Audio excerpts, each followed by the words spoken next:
So this is a quick little video on how to install these small yellow 25mm yellow springs on your Ender 3 version 2 printer.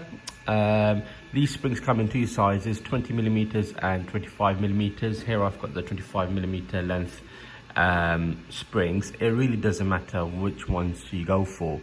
It's quite a simple process. What you do is you loosen all of these off, these knobs off, and you take out the old springs. Usually they're in a silver metallic color.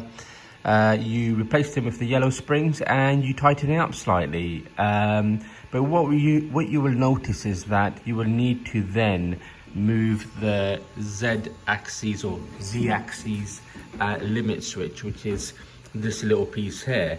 The reason you need to do that is because with the new springs, your bed level will be raised slightly higher. So if you try to auto home, for example, your limit switch, if you had it left where it was, would be too low, and this gantry, x-axis gantry, wouldn't make contact with that. So it's quite simple.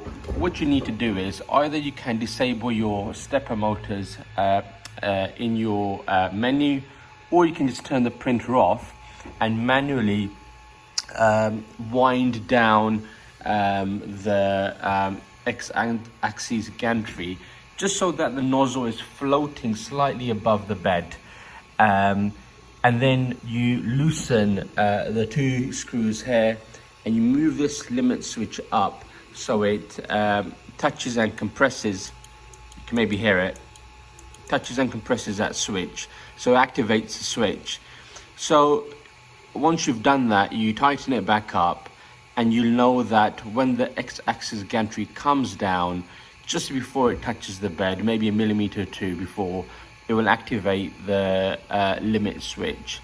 And then all you do is, as you would do normally, you get a bit of paper and you level your bed. So you put the paper in 5 areas, not even 4, 5. So in each corner plus the center, and you manually adjust the corners to make sure it's all level and fine.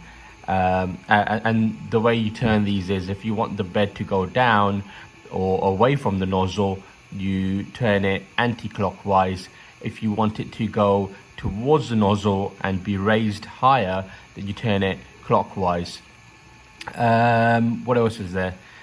I think there's one more thing that I need to talk about, and that is if you have a BL Touch or a 3D Touch mounted here, one of those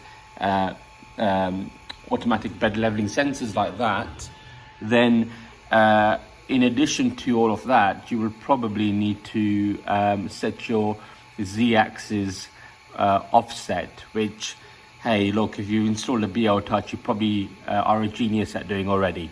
Anyway, I hope that helps. Bye-bye.